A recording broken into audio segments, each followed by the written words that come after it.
Hello and welcome to the Under Center podcast. I'm your host, Dara Marr, and I'm joined by my trusty colleague, Jake Bullhead. Jake, how are you? Not too bad. I don't know how often people call me trusty, but today I'll take it.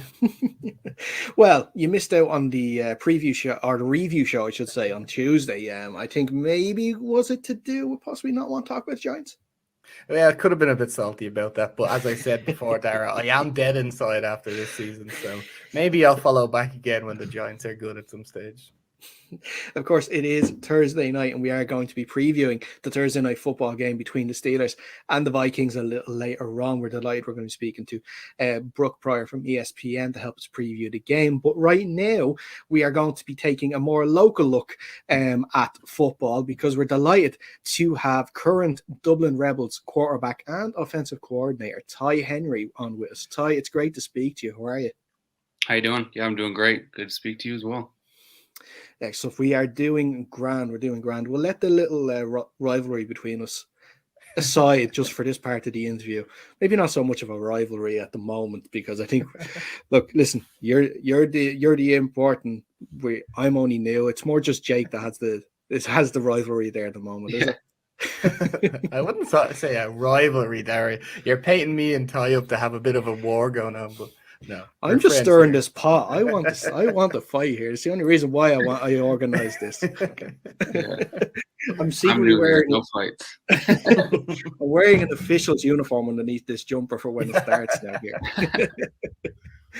But we'll get into the chat in 2 seconds. But before we do, I should mention that this show tonight is brought to you by McGowan's of Pittsburgh. Upstairs at McGowan's is the place to be for your NFL Sundays. McGowan's has everything you'll need, multiple screens to watch the games, and NFL Red Zone on their big projector with some tasty pints and some even better food. Drink deals, including if a player in the main Sky Sports game score a touchdown, then for the rest of that quarter, it's 2-for-1 drinks. So whether there's 14 minutes left in the quarter or 2 minutes left in the quarter, it's still 2-for-1 drinks until it ends. Make sure you book your table for Sundays by keeping close to our social channels and McGowan's social channels for where you can book tables. And of course, thank you to McGowan's for sponsoring the show. But Ty, let's get into the chat here. And you are currently, of course, like I mentioned, the offensive coordinator and the quarterback with the Rebels. How have you found it so far? I've loved it. Guys have been really good, really receptive to, I mean, it's crazy that I've basically been around 2 years and we've only had a couple little scrimmages here and games here, but mostly just practice. But we've kind of always consistently had the guys built up a flag team, built up everything. And the guys have just had a great attitude through kind of, hardly any of the fun parts of actual football. We played your flag team in flag the flag season just gone. Was not a good match for the Pirates. We were down 2 coaches and left with 5 players, but it was a lot of fun. Yeah. Got a bunch of people involved, which is good. Yeah, it was good actually. You're, I think, I'm not sure if he might have been a new quarterback or something you played towards the end of the game. You had a lot of, looks like a lot of talent coming your way. Yeah, little Rory.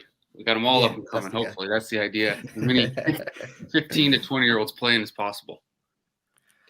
That's it. And like you mentioned, it has been only a couple of years since you've joined. It's only been a few scrimmages. And like, how have you found it yourself with these last few years with COVID and everything here? We know ourselves firsthand, having 2 league seasons in a row cancelled can be quite demoralizing at times. But it's still, how have you felt that the way things are organized now, especially with the team, to sort of keep people's spirits up and to keep sort of interest as well up?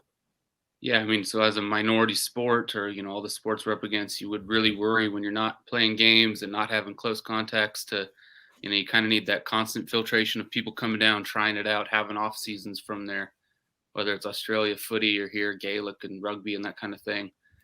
So to see the people are still showing up consistently when they really don't have a end goal and they're, paying for their own equipment in a lot of cases and doing that kind of stuff, and showing up even when we're having to stay distance and stuff is fantastic that there's this much passion. I think it's, there's a pretty direct tie between us and the States. We're not that far. Time difference. Most people have, I got my family that lives over in New York or Boston or, all these East Coast cities. So people do like it a lot, which is great to see. And they are bought into kind of building it into a good league. And it's got good structures, especially for being, volunteer based. Yeah. And taking it back there a little bit then to sort of your college days, of course, with Western Colorado University. Interestingly enough, though, you weren't always a quarterback. You started out as a linebacker. Yeah, so kind of played quarterback since I was, about that tall, but as kind of got up higher in the system, it just seemed like that was where I kind of had my shot to play in college and kind of get on the field. You kind of see now where guys don't win quarterback jobs, end up transferring a bunch. So kind of got in that situation. They said, what do you want to play? And I said, yeah, I want to get on the field. Let's go.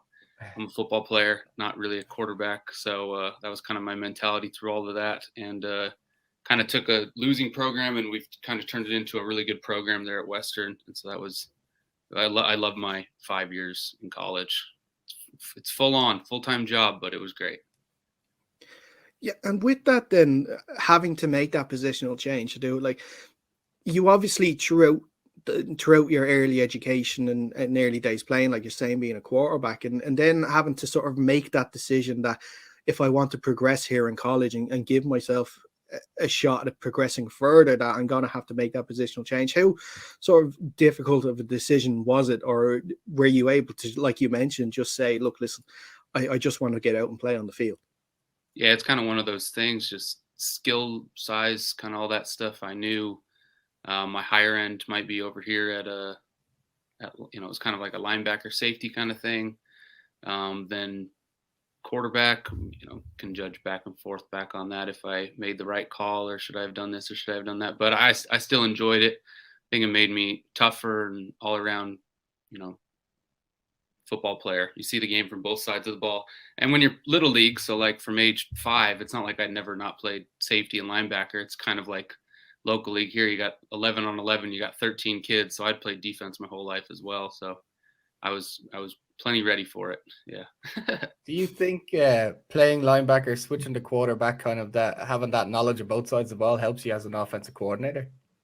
Yeah, definitely. Just because then you have such an understanding of what they're in as a defense and what would I not want to call against that, or then the same thing when I'm playing quarterback, what would I call as a defense that I know I struggle with the most, or different guys could struggle with. It's just more knowledge, more you're exposed to, so obviously makes you better and better, of course. And then sort of coming out of college, then decided to travel around a bit and starting off there in Australia and played for a multitude of teams there. And what was sort of the setup for American football in Australia when you got over there? So Australia is it's fairly developed. It's doing pretty good. I mean, they're kind of a long way, way down there. But yeah, finished the college career. I had been to Australia a lot as a kid. We used to travel over there. My dad was a pilot to fly into Australia, so knew I loved the country in general. And so the setup was pretty similar. There's 53 clubs, I believe, in Australia, and they're broken up into state leagues.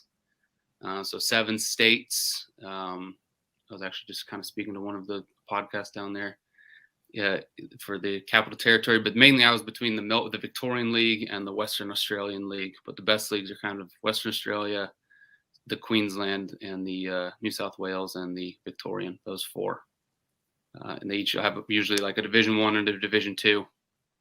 So I started off in the Melbourne one, then kind of made my way across to the West Coast for more sunshine. Definitely right too. I'd still question then that you seem to progress further away from the sunshine as your career's gone on. I was doing really good for a long time. I had Australia's and Brazil's and Spain's, and then Irish. You got a little bit too warm, did you? You decided you need to come somewhere a bit wet, somewhere a bit cold. Yeah. But like that, like I said, you spent, I believe, was it 3 years over playing in Australia too, and how big of a progression did you see in terms of the game growing from when you started to when you got there? And like you mentioned, with the amount of divisions that they have there now, and sort of, I'm guessing the sort of participation levels went way up too. So we actually ended up starting a club in Western Australia. This guy that I had played against in Victoria, he's probably one of the best Australians. His name's Lake Rossiello. And so he said, move out to Perth with me. Let's start a club. I'm starting it. He does all the gear for all the clubs down there.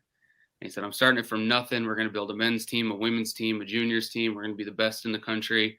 And that first year we had 94 players, and then we brought in a couple of D1 college imports, and we were kind of off like gangbusters. So our clubs made the grand final every single year. My last year down there, we went undefeated and won the kind of the whole national championship thing. And they won the championship last year. They lost in the final the year before that, but just they built a great club and kind of built participation up. The league kind of fell off because it was kind of import dependent, as far as because Americans can get that working holiday visa to go down there and kind of go live their year of fun in the sun. And so most of these clubs had 5, 6, 7 imports. We actually kind of had to make import rules, kind of like Germany and that have, to say, okay, we can only have so many of these guys. We need Australians and other countries down here as well. And so when they closed the borders, it kind of took a little hit this year, just kind of in level of play, with not having that coaching brought over or that extra talent to kind of be out there constantly recruiting and whatnot. But it's a good standard. Yeah. How do you kind of go about enticing a D1 college athlete to come over and play for your club? And well, maybe it's a lot easier in Australia when it's nice and sunny, but how do you go about it? For that, because there we kept it fully amateur as well, kind of the same way that Ireland was. So we kind of like McGowan's, but we were friends with the Varsity Bar, which is similar setup, shows the NFL games.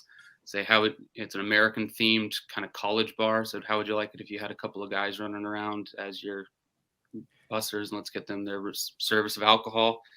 So, and then just find them a spot, and they would work at the Varsity Bar and then play football and kind of have their year out of school. If they weren't getting, because in America you hit 22, 23. I know I did. And so like my college roommate all 4 years is Austin Eckler, the running back for the Chargers. And so you see him, he goes here, and you're not that much worse, but you don't have anything to go to.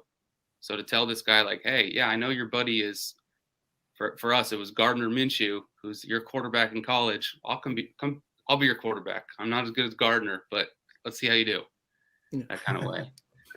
Have a year in Australia, see how you go. Just to give these guys an opportunity, because there's so many people that still want to play football, and there's not as many opportunities actually in America, which is kind of funny. Yeah, and that's it. And it is sort of, I guess, like you're saying, it is sort of NFL or bust for when it comes to a lot of college students, and they have to take that decision to move abroad. And I guess with the sort of the way the CFL is progressing up there in Canada, and the way Jake, you know better. What was it? The AFL, not the XFL, the European League. What was it? The European League of Football. ELF, that's what it is. Yeah. So the way that's progressing there are other avenues for these sort of, like you were saying, that those sort of D1 graduates who are at a high level, but maybe just not hitting that tippy top level needed for the NFL. Yeah, exactly. And so that's definitely there now, but also just a chance to see the world, I think is it's underrated how much you learn or you just didn't know about yourself before you leave America. My whole world got flipped. How I see things and do things, and things I didn't think about, or words I would have never known. The whole entire kitchen is called the press, that kind of stuff. I'm sure you've learned the importance now of the immersion as well over here, making sure that's not kept on. Broke the immersion, and we were out. But looking then at your short stints then over in the likes of Brazil and Spain there too, and what if you were sort of trying to compare it then to sort of how it is over here, it's like Brazil. I was interested when I was reading up for this interview that you did go over there and play, because I wouldn't have imagined that Brazil would have had the highest interest in American football, and would that have made that the facilities maybe might not have been the best? So actually almost the exact opposite. So they're all tied with the big Brazilian soccer clubs.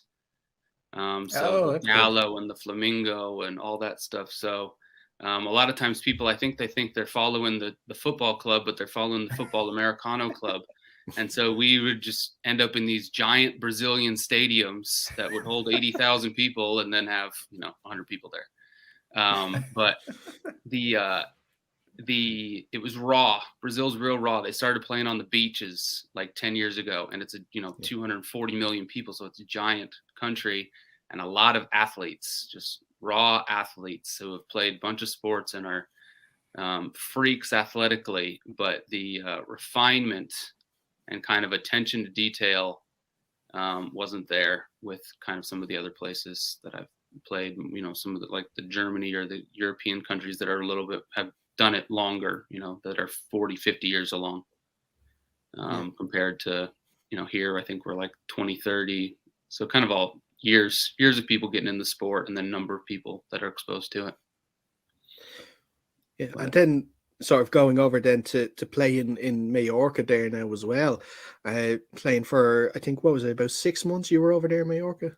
Yeah, so that was like right up until COVID. So our season, we were about 2/3 the way through when COVID canceled us kind of right before, and then kind of had to figure out where to go. But yeah, we were playing on Mallorca, wide open offense, nice and sunny every day, throwing the ball every play. And we had a ton of, in the Spanish league, you can bring in as many other countries as imports. You have your 3 Americans. So we had 3 really good American guys. And then Slovenians, Icelandics, Germans that kind of were all playing before there, because it's kind of before the German season, before the Irish season. So it kind of provides an opportunity for guys back before ELF to get a couple seasons in a year. So we had tons of talent on that team. And it was a ton of fun, honestly. It's hard to argue with Mallorca, football or no football. Definitely. And would you possibly have sort of still been playing over there maybe if COVID didn't cancel the season? Yeah, so we were in an interesting place because we would have never left Australia because my partner's Irish Australian. She's both citizenships, and I had no more. I'd kind of gone through all the work visa and this visa and that visa, and they're like, okay, there's no more visas for you. You need to go off. And so that's when I was like, all right, let's go on an adventure. Let's go to Brazil. And so I kind of front loaded it where we were all set up to go Brazil to Spain, Spain to Germany. And then once Germany was through, we'd kind of return back to Australia as like our home with her citizenship. And then 3/4 way through Spain, she's 1, pregnant. So A, pregnant, and 2, COVID hits like the same week. We find out both of those informations and say, all right, now what? And like literally, like it was like, all right, season's canceled. And I was like, all right, I guess we're moving to Ireland because we can't fly into Australia. And so I never thought about Ireland, and then was moving there like the next day. Yeah. So that was good. Well, you had, I guess it's sort of a happy adjustment then, you could say, to plans that were previously made. Oh yeah, 100%. And then just to kind of find that we're literally like doing quick Googles while we're in there. Like, yeah, do they have a league there? Oh yeah, there's teams. Okay, Dublin. Okay, what's near you? All right, perfect. Like if we end up in Dublin, they speak English. Everything's good. I thought it was going to rain 100 times more than it does. Today didn't do well for it, but from what you get told, from over there in the States about Ireland, I pictured it raining every day. And so it's been good. And the accents I thought would be way more intense, but it's pretty easy to understand, pretty easy to catch on around here. That's it. You're definitely getting used to it. Maybe especially if you can understand the accents, then yeah, I think you're pretty much an adoptive Irish person. The true test is if you can understand someone from Donegal or somewhere with a really heavy accents. Yeah, you get a Donegal and a Kerry come in and 2 opposite sides, and then you try to, if you can figure those out, you won.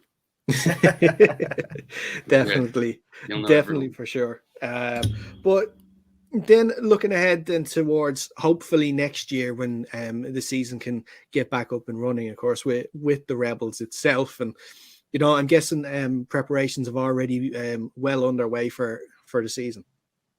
Yeah, so just kind of continuing, we've kind of been building this whole time, so just kind of keep building on what we've already kind of established, and kind of mostly just have it be a full kind of culture thing of kind of just constant recruitment and constant making sure people feel welcomed. And a lot of times these football leagues get real cliquey or something like that, where it's such a niche sport, and then one person gets in charge of the niche sport, and then you have 10 people that could have been amazing, but because it got cliquey, off they went, or they switched clubs, or everyone's leaving clubs 10 times, or there's all this little drama in a little tiny community. Whereas if you realize, like, no, we're tiny, we need to open our doors to anything that'll come in and be receptive, and just teach the sport in a nice way. Like, they don't know what they're doing, but some of them might learn, and you might have a kid that you think he's a 2 out of 10, and in a year he's a 10 out of 10. He's a freak, because there's a ton of talent, especially, in some of these places. I'll tell people, and I'll be like, no, my best receiver in Spain was Slovakian, and my best receiver down in Australia, no, it's just some random kid we found on the side of the road in Australia who I just looked at and was like, all right, you're meant for this. So you just never kind of know who was born in the wrong country, but definitely is great at this sport. So that's kind of our plan. That's our plan, tentatively. Ty, have you given any thought or anything towards the European League of Football? I know they have there's some strict rules in that, but maybe even involving the coaching or anything like that? So like I did talk to kind of some of the teams kind of pre and post, and I was having a bunch of those just kind of little messages here and there. But I think end of the day, I think I would just rather kind of be a country I'm kind of more living in, rather than continuing to kind of chase football. It's maybe not a place we feel as at home in. So with the kids, kind of, I definitely think Ireland would be a better fit. So if we start winning Ireland, that's great. But otherwise, I don't think Elf. But I'm glad they're doing it overall. But yeah, it actually was looked at. I watched some of the games this year. It looked fantastic for like kind of an early league. It looked great. Yeah, the production value and the kind of all that. I try, because I did go over to Germany this fall to try to see if I could, could I just go in on weekends? Could I do this? Do we want to go to another country in Europe where we take football a little more serious and have the family and stuff? But it just didn't seem worth it. Kind of seemed more worth it to put family first and have family around for the kids and stuff, and then build football to that standard rather than kind of go the opposite way around. Because I think we think we're farther behind in Ireland, especially like when you go to national team and stuff like that, where like guys are like, oh, we're not that great of a country in Europe or this or that. And it's like, no, we kind of are. Like, we're pretty good. Like, there's some decent talent here. There's a lot of, for how, if you just look at the population and the number of clubs and that kind of thing, and number of people playing flag, that it's a really great starting point, building point. Yeah, and that's it. We have seen some guys recently sort of trying making moves over to America. I think the one that comes to mind is a Ty leader who's gone over, and he's played in the spring league over in America, and he played a little bit in the Elf League too. And I believe, because we were speaking just before we came on air about you had a game last week against the Crusaders, the Kildare Crusaders. And they actually have someone that is, I think, going over to college in America too. So it's the start of something. And like you were mentioning, as the league sort of gets better and there's more participation in it here, that then we could see more avenues for sort of the best players that we have available to sort of make that move over, if it is over to the Elf League or maybe even to college in America. Yeah, definitely. It's all about just building pathways. And even the fact that we have the structure built in with the levels of our own league. We're not going to run into forfeits, or we're not going to run into a guy stuck in a league that he's, way too good for, can't grow into a role, or a place where, if it's a young kid that's 19, he shouldn't be stuck on this team where he can't get snaps. He should, go be the quarterback of this team and then be able to kind of progress, which is fantastic. And then we've got the Elf there. We've got the other countries right next door that all have good options, or hopefully get kids over to the States, because it's a big world with the internet now, that especially you see with all these different recruiting sites for the States now, that they'll find them. They're always looking. That's it. And look, just if you send some good words down to Western Colorado, then maybe they might have a look at some of the Rebels players then in the future then too. We'll see. That was the idea. I found some of these guys too late. We had some of these kids that are like 19, 20 that I said, if I would have found you like 3 years ago, we could have done something. But instead, you're stuck with me. Sure, I'm sure they're not complaining anyway. But listen, Ty, it's been so good to speak to you today. I really appreciate it. But if there's anyone there around the sort of area that would be interested in getting involved in football, maybe close to sort of obviously where the Rebels train, sort of where do they train and how can they get in sort of in contact with anyone if they want to sort of try out? Yep. So we're at De La Salle Rugby Football Club in Palmerstown, I believe, or Rathfarnham, exit 14 off the M50. So just South Dublin there, or that's my geography as good as I can do. Send a message, Facebook page, Instagram, we got the email, or just message me directly, and we'll be going kind of every Sunday and Wednesday, kind of as soon as the new year hits. We got a couple games set up for February, one in February and one in, I think 2 in February actually, and then kind of hopefully the league should start, I think in March, I believe, if we're all systems go. So it'll be good. Yeah, I think it was in March, April or something like that. We're hoping to sort of get the ball rolling again for sure. But listen, like I said, it's been so great to speak to you, and hopefully things go well and you have a great Christmas, and hopefully it's a successful season if we get it next year. Perfect. Yeah. Thanks. I appreciate it, guys. Appreciate it. We're going to take a quick break, but when we come back, like I said, we're going to be previewing the Thursday night football game between the Steelers and the Vikings with Brooke Pryor from ESPN.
And you're welcome back to the Under Center podcast. We are previewing the Thursday night football game. Of course, the Steelers traveling to Minnesota to take on the Vikings. And we are delighted to be joined by Brooke Pryor from ESPN to help us preview things on the Steelers side of things.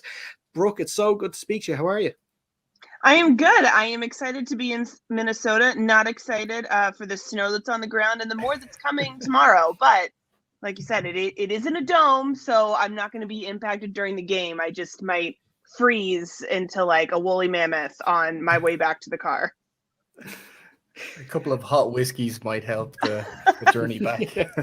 Hopefully the hotel bar is open late enough, so when I get back, I can just warm right back up. Well, so that's how we get through them over here. But I think over there might be a little colder than it is here at the moment. So maybe a second hot whiskey if possible.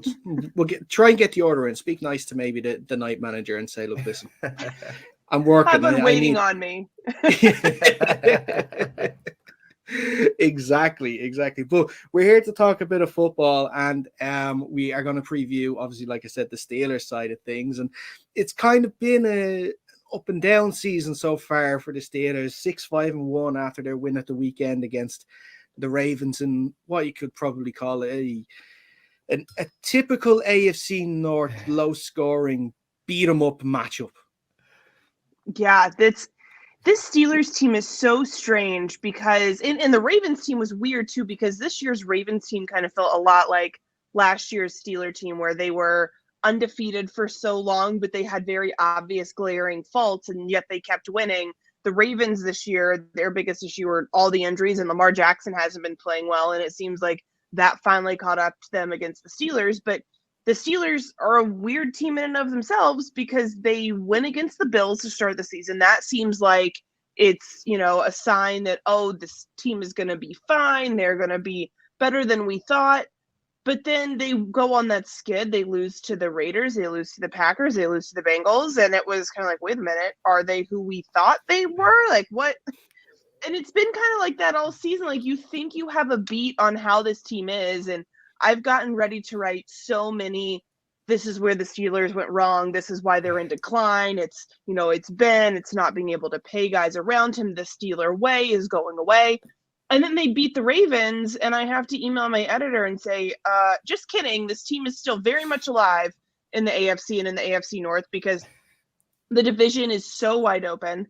So I think that this team, they're going to go as far as as the supporting cast around Ben takes them. Like, Ben, obviously a very important part of this team, but if the offensive line isn't good and can't protect him and can't get the run game going, nothing's going to work.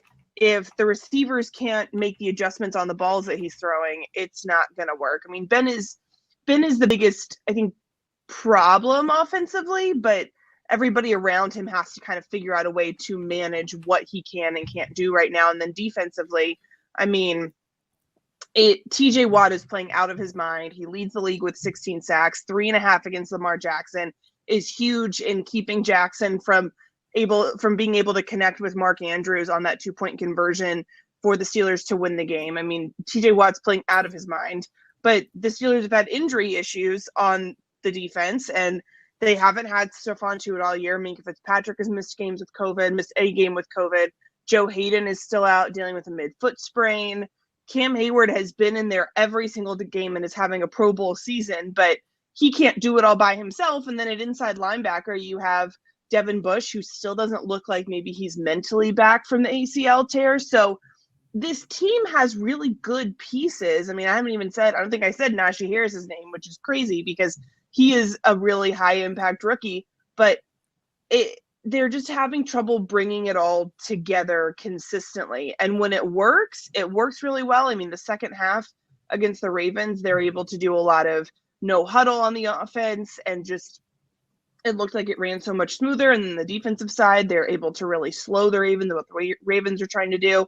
But, it is so inconsistent. You never know what you're going to get. They have yet, I feel like, to really go on a run that says this is a playoff team. Yeah, and especially with that game on Sunday as well, that I noticed what the Steelers defense did quite well was they put the Ravens in a lot of third and long situations, which meant that it did force Lamar to throw the ball maybe more than he probably would have wanted to, and gave that defensive line the chance to just bull rush him as much as they can, which obviously led to, I believe it was 7 sacks in the end for the Steelers defensive line. Yeah, the Cam Hayward was asked after the game, like, what do you think of the way that your defensive line played? And he could not have been more complimentary. And that's something that I think this defense hasn't been able to do in the last couple of weeks because they've been playing from a deficit early on. The offense hasn't been able to answer after they've given up a couple quick scores. And so then the other team can just run the ball, and they're not able to kind of rush at the quarterback unabated just because of these game situations. On the flip side, it's the same reason why the Steelers' run game hasn't been very effective recently, because again, they're playing from behind, so they don't want to run the ball as much. They're trying to catch up and get back in the game. But yeah, I think that this defensive line, what TJ Watt did was really impressive, but I think Chris Wormley just was playing so well against his former team. He's a guy that you didn't really know what kind of a role he was going to have on this team. Kind of felt like he was going to be secondary backup to Stephon Tuitt, Tyson Alualu. I mean, he's not really a nose, but it felt like the Steelers had a pretty solid group of starters with Tuitt, Hayward, and Alualu, and now Alualu is out with that broken ankle from, I think, week 2, and Tuitt has still not returned from his knee surgery. So Chris Wormley really had to step up early, and he's been consistent. He's been very under the radar, but he was just really good at finishing things on Sunday night. And I think it also helped that they were playing the Ravens, his former team that traded him away. And Mike Tomlin said, yeah, whenever we have a guy that's facing a former team, especially in this case. He said, I told Wormley before the game, I said, when a team trades you to a division team, that tells you what they think of you. And I think that really fired him up. So this is the thing for him, and really the Steelers as a whole, is now going into this Thursday night game understanding there isn't quite the same fire that comes with a rivalry game. It's on a short week, but you still have to try to carry the momentum as if you are playing an AFC North team, so there isn't a big letdown after an emotional win like that. Yeah, and you mentioned there about the offense briefly and their struggles to sort of play from behind in a deficit. It has been a difficult season for the offense. Just looking earlier on today, that they've only scored over 30 points in one game, and that was against the Chargers, which actually they ended up losing as well. And with the reports that came out last week of Big Ben, who's going to probably hang up the cleats at the end of the year, how do you see the Steelers offense progressing forward then now? Do you think maybe next season will be a lot more reliant on Najee Harris? And do you think that possibly we'll be looking at maybe Mason Rudolph, or will the Steelers maybe look in the draft where it's not offering there's not a lot of great selections in the draft, and also maybe they could get involved in the expected trades, you could say, of the likes of Wilson, Rodgers, or Watson?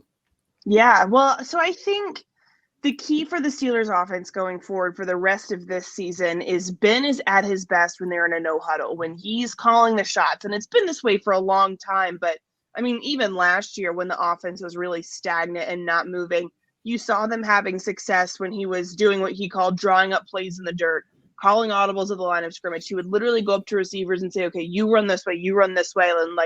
And quite literally draw it up. In the turf, in the dirt, whatever you want to call it. But he is much better when he is playing instinctually like that. And I think that you can just see the offense responds better when they're at a tempo. It keeps the defenses from getting set. And part of the problem early on is that the team couldn't quite do as much no huddle as he wanted because the offensive line is really young. They're not all on the same page. The guys around him are young too, like Najee Harris. But I think that at this point in the season, the difference in the first and the second half last week against the Ravens was that no huddle up tempo offense. They did the same thing in the Chargers in the fourth quarter. You just kind of have to let go of the reins and let Ben call it. And that's really tough for an offensive coordinator, especially I think someone like Matt Canada, who is new and wants to make a mark. And he has a lot of really great concepts that you see in spurts in the NFL, but it was really effective in the college game with the misdirection and some of the jet sweeps and just the motion. And I think that we're going to see more of that in the Steelers offense next year. But this year, whether it's Ben not being able to execute some of those concepts just because of his age, his lack of mobility, the arm strength not being there, you almost want to say, Matt, this is great. Can you just hold on to it for next year? Because you need to give Ben maybe a better menu of plays to do no huddle and just let him do his thing and be there in case he needs something. But for the most part, let him do it, because even Deontay Johnson said after the game, he's just more comfortable in a no huddle. And he said, you can tell everybody else is more comfortable and it's just more effective. But I do think that this is going to be his last season in Pittsburgh.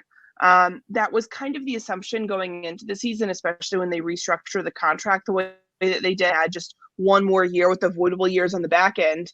Art Rooney II said, hey, we're not saying it's set in stone that he's not coming back, but it kind of felt like all year nobody wanted to talk about it because maybe Ben comes back and he has this great season and the elbow looks good and it turns out he's more mobile than we thought and he doesn't look like he's 39, but he looks kind of like he's 49. It's very obvious that he's played 18 years and he is a future Hall of Famer, but he is not playing like a Hall of Fame level right now because of his age and because of all of the hits. It feels like every season he gets banged up.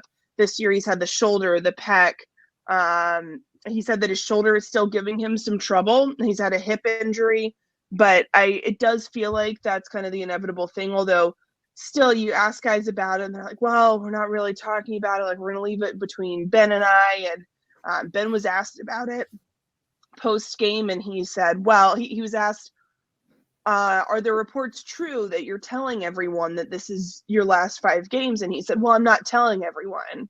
But the report was actually that he's telling some former teammates and some people in the front office. And so I feel like it was very much it.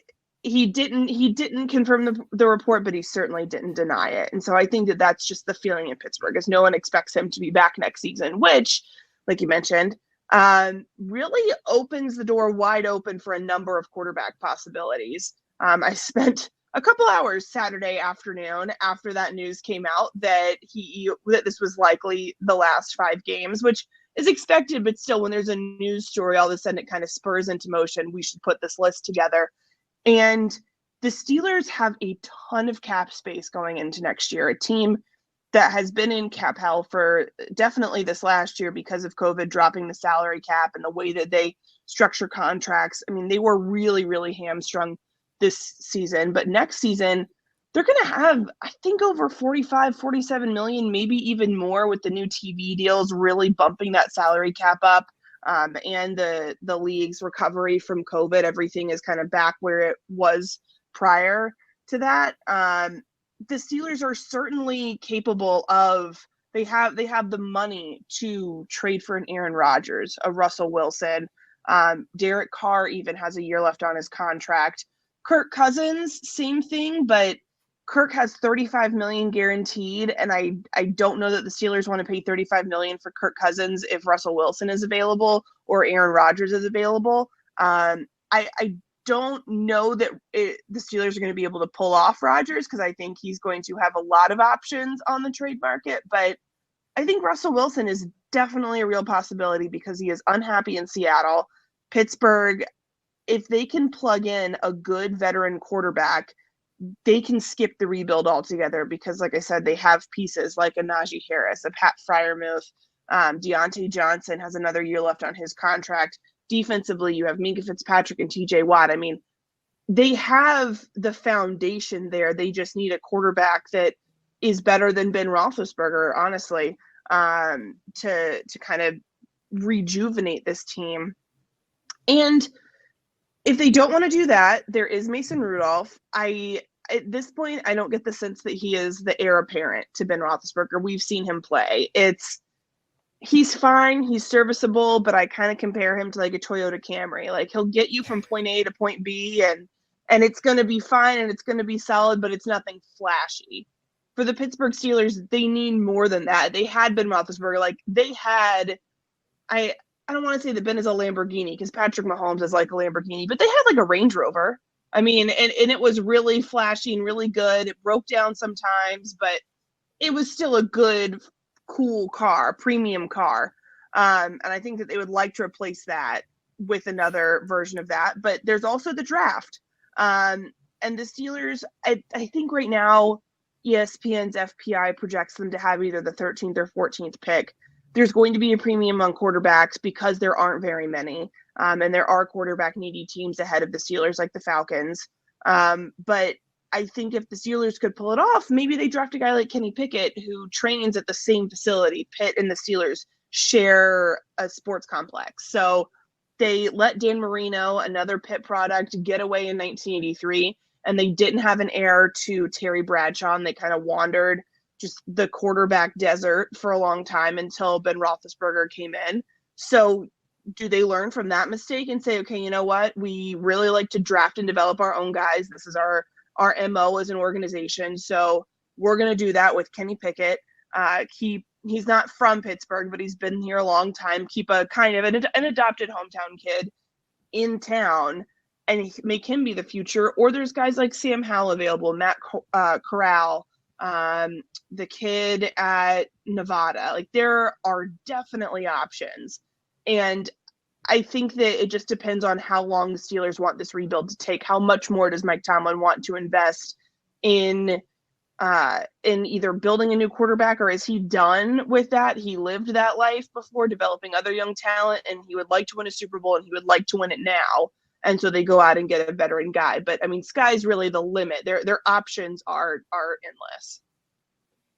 Brooke, I had a question there about a couple of guys on the offensive side. You mentioned Deontay Johnson, who I'm a huge fan of, and also his counterpart Chase Claypool. But I really liked Deontay Johnson. I think he has 914 yards on the season so far. He looks great. Do you think he's kind of improved along the season, especially with Juju missing some time? Obviously, he's out for the season, but does that elevate Johnson up to kind of the next level? Because he looks great. Yeah, I actually, on my flight to Minnesota this morning, I was putting together a story on Deontay Johnson because I think that he is playing. He's not only the Steelers' top receiver, he's one of those elite wide receiver ones. I mean, that is how he's playing right now. And a big part is just his maturity on and off field. I mean, this is a guy who last year gets benched almost exactly a year ago against Buffalo when he had those 2 drops in the first quarter, got benched for the rest of the first half. He led the league in drops. He comes back, and against the Ravens, he dropped a sure thing touchdown in the first half and came back and played even better in the second and had those 2 touchdowns. He's been doing things like he catches tennis balls all the time. He bought a tennis ball machine for his house in the offseason to train, and he said, like, the surface area of a tennis ball is so much smaller, so if you can catch that and do it in the same angles as a football, when you go to catch a football, it's so much easier. And he does things like that. He also tapes up. He will get like the scouting report of whoever's secondary. So like the Vikings this week.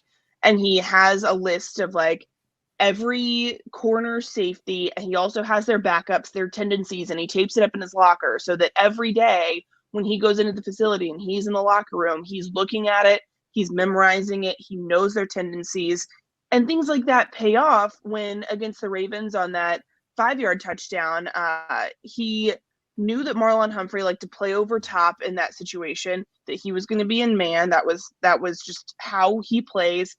And he and Pat Fryermuth, I think, ran a pick route, and his route was so good. I mean, the misdirection, he just planted his foot and pivoted, shook Humphrey off, and like in there, no problem. I mean, he's showing that he's a really smart player. And I don't think that we were seeing that the first 2 years. He just wasn't preparing in the same way. It wasn't having the same on-field translation, but he's so good there. His speed, his separation, I think is really impressive. And I was talking to Juju yesterday, and I said, is it hard to see Deontay Johnson with Ben? Because he kept talking about like, oh, Deontay's the number 1 receiver. I see his relationship with Ben Roethlisberger. Like, he has that connection. And I was like, well, does it hurt you to see another receiver have that connection with your quarterback? Like, that was you. Like, does it feel like you're seeing like your ex-girlfriend with a new guy? And he was like, yeah, Deontay is like Ben's girlfriend, but it's okay because Ben has a lot of girlfriends. Like, I was his girlfriend. Like, maybe Ben will come back next year and he can have 2 girlfriends. But it's which only Juju would continue that comparison. But I just thought that it shows how much the other players respect him and are really impressed with his development. I think praise like that from Juju, a guy that like, yeah, he has every right to kind of be frustrated that he can't be out there and playing because of that shoulder injury. But everybody on the team really rallies behind Deontay. He's a quiet guy, but he leads by example, and he's breaking out. And I think in line for a big payday whenever his contract comes up, or if the Steelers choose to extend him this next season. You would have to believe they do. He's fantastic. So, no, definitely. Looking ahead though to Thursday's game, and the Vikings are coming off, a very surprising and hurtful defeat against the Lions, and the defense gave up that I'm going to say it was a really bad like touchdown drive to end the game. I'm sure it is a defense that like the likes of Johnson and Claypool, especially that secondary, that they're going to look at. And if Big Ben can get the time in the pocket that he wants and he can be accurate throwing, they could be a big game in store for some of these wideouts. Yeah, I think absolutely that's the case. I mean, I'm interested to see how effective Patrick Peterson is. He's been activated off the COVID list. Deontay mentioned him first thing, but beyond that, they don't have the same skill players in the secondary that they've faced earlier. I mean, I know the Ravens were depleted, but still, I mean, Marlon Humphrey is one of the best corners in the league, and Deontay Johnson had no problem with him. I think that the Steelers, they badly need a game where they can just constantly exploit the secondary, and it doesn't take until the fourth quarter to finally get something going. And I think if they're doing this no huddle thing all game, then the Vikings defense, especially on a short week coming off the Lions loss, I think it's really going to throw them for a loop. So the biggest thing, though, too, is the Steelers' offensive line, which they are down to, I believe, their fourth starter at left guard, has got to protect Ben, because that pass rush, I know that the Vikings like to blitz. Ben is not mobile. The offensive line, which played better when John LeGlue went in after BJ Finney went out with a back injury, looked a lot better. If they can protect him, then I think it's going to be a really good game for the Steelers passing game. Yeah, and then flipping it over to the other side of the ball, with this Vikings offense, because they, like the Steelers, have some good wideouts. Now, I'm not sure yet about the status of Adam Thielen. I think he has a high ankle sprain, so if he does, it probably means he's out. They're already missing Dalvin Cook, so a lot is going to be on the shoulders of Justin Jefferson.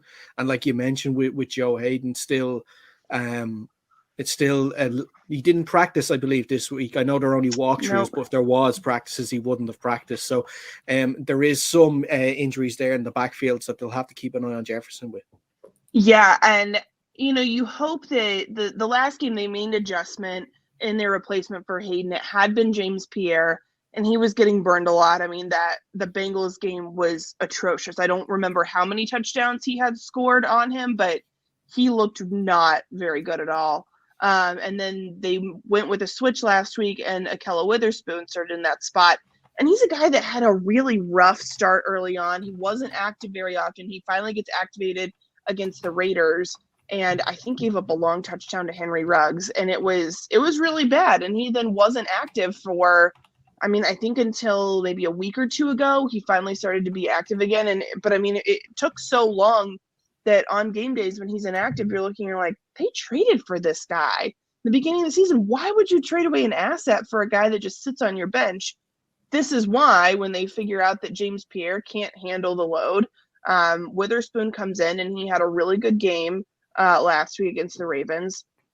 But the Steelers, I think, have to be wary of Jefferson, because they have let some of the other teams' wide receiver ones really exploit them and take the top off of their defense. The Bengals did it in their first matchup with Jamar Chase. I'm blanking on some of the other guys, but I just have burned in my mind where it feels like for a long time the Steelers are able to kind of keep a lid on things, and then they give up that one big play and it kind of cracks the whole thing wide open.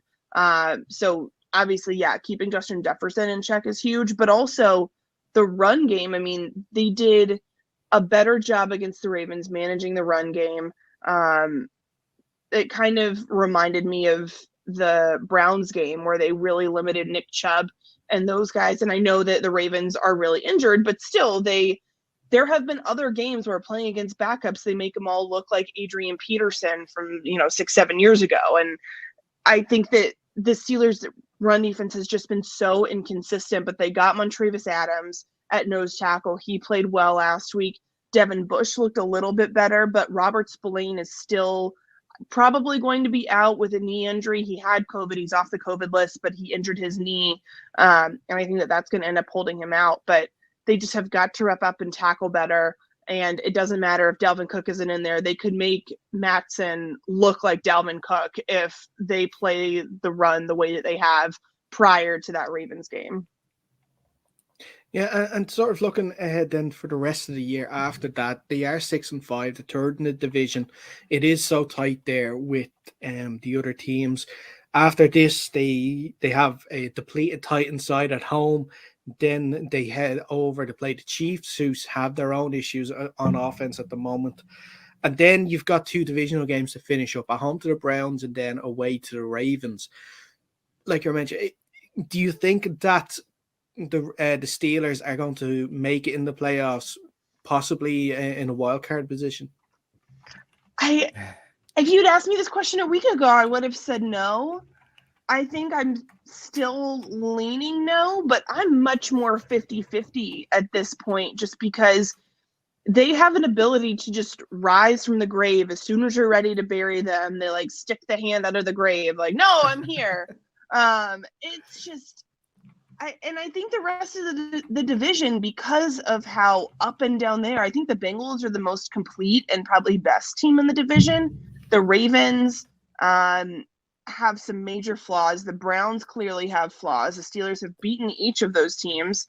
Who knows where they'll be by the end of the season? I mean, closing out against the Ravens might actually really work to their favor because who are they going to have left playing for the team that week? Is it just going to be all practice squad guys for the Ravens? I mean, they just are, they have so many injuries. But I think that Chiefs game is going to be really, really tough. And that, I think, is kind of the bellwether of if this Chiefs offense is still playing the way that it is, bodes really well for the Steelers defense. And I mean, the Chiefs defense has played better, but they clearly have some flaws. If the Steelers can beat the Chiefs, then I think they make the playoffs. But I mean, honestly, it's so wide open that they could lose this game, they could lose to the Titans, and then they could win out, and I would still I just have no idea. The AFC North is so weird this year, and the Steelers are super, super weird. So at least they keep things interesting. They keep you wanting to watch their games every single week because you have no idea what way it's going to go. It's a lot better than being a Giants fan when you know where almost every game is going to go. Brooke, coming to Thursday night, can you give me a score prediction or at least a win or loss prediction for the Steelers? Oh, man. I'm going to go, I think, and I'm totally fine and being wrong, but I think I'm going to go Vikings 21, Steelers 17. I'm not totally convinced that they can carry the momentum from Thursday because we've seen games like this before where it feels like, okay, this is a turning point, and then they end up in a slide again. So I think the Vikings might be more motivated coming off of a loss, and they have lost a lot of close games. So you wonder if this is the week that they finally break through on a short week, but honestly, we could get in there and the Steelers could go up 17-0 in the first quarter, and I would say, well, that's about par for the course. But at this point, I feel like the Vikings are going to win a close one. I don't know. I think I might be leaning Steelers a little bit on this one, but I'm going to have to look into it a little bit more. Now I've given you something to think about. So probably just do the exact opposite of what I picked is how most of my predictions have gone this year. Yeah, we'll see. It all depends on, like you were saying, how the Vikings are going to bounce back after that win. I'm sure there was a lot of, honest conversations held in that building there on Monday after that game. Especially because you never want to be that team that's the only one to lose to the winless team. You never want to be that team. But unfortunately, the Vikings are on that side. Steelers were almost that side too, though. They drew with the Lions in the finishing tie. Yeah. Yeah, the Steelers are lucky because they have the built-in excuse of, oh, well, Ben wasn't playing. And for all the deficiencies that Ben has because of his physical limitations, he can still lead a game-winning drive and a comeback win better than 80%, maybe 90% of the quarterbacks in the league right now because of his experience. So they have a much better chance of winning that game if Ben Roethlisberger is playing. But he wasn't. So the Steelers can say, well, yeah, we only tied the Vikings, but we didn't have our quarterback, so it doesn't count, right? The Vikings don't. I mean, they didn't have Dalvin Cook, and Thielen sprained his ankle, but it's not quite the same as losing your franchise quarterback.